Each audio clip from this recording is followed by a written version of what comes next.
মির্জা ফখরুলের সঙ্গে ভারতীয় হাই কমিশনারের বৈঠক।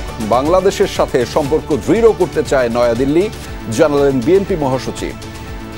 আমাদের পানি সমস্যার কথা বলেছি, সীমান্তে হত্যা বন্ধ করার প্রয়োজন, সে কথাগুলো আমরা তাকে বলেছি। পার্বত্য জেলাগুলোতে এখনো থমথমে অবস্থা, দূরপাল্লার যানবাহন বন্ধ থাকায় দুর্ভোগ। সহিংসতায় তৃতীয় পক্ষের ইন্ধন দেখছেন কেউ কেউ। পাহাড়ি ছেড়ে বাঙালি আছে, বাঙালি ছেড়ে পাহাড়ি আছে। আগুনটা লাগাই দিয়েছে কিনা, একটা দোকানে লাগাইছে, সব কিনা হয়ে গেছে। এই বিক্ষোভের মধ্যে কে বা কাহারা এখানে এসে গুলি করছে। আগের মতো সবাই মিলে, পাহাড়ি বাঙালি সবাই মিলে যেন এখানে সুন্দর একটা ব্যবসা আমরা চালিয়ে যেতে পারি। রাজনৈতিক মামলা প্রত্যাহার বিষয়ে দুটি কমিটি গঠন, জানালেন জনপ্রশাসন সচিব।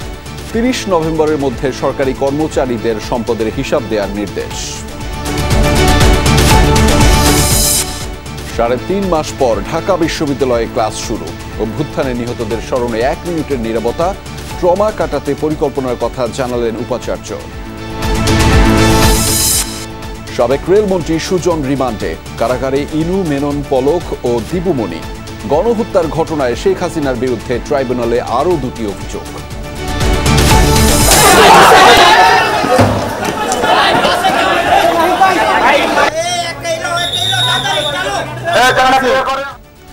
গণঅভ্যুত্থানের সময় দিন রাত সেবা দিয়েছেন চিকিৎসকরা।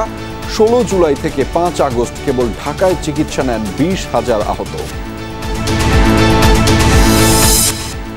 ইরানে কয়লা খনিতে ভয়াবহ বিস্ফোরণে অন্তত ৫১ জনের প্রাণহানি, আহত ২০, নিখোঁজ ২৪ জনের সন্ধানে চলছে রুদ্ধশ্বাস অভিযান।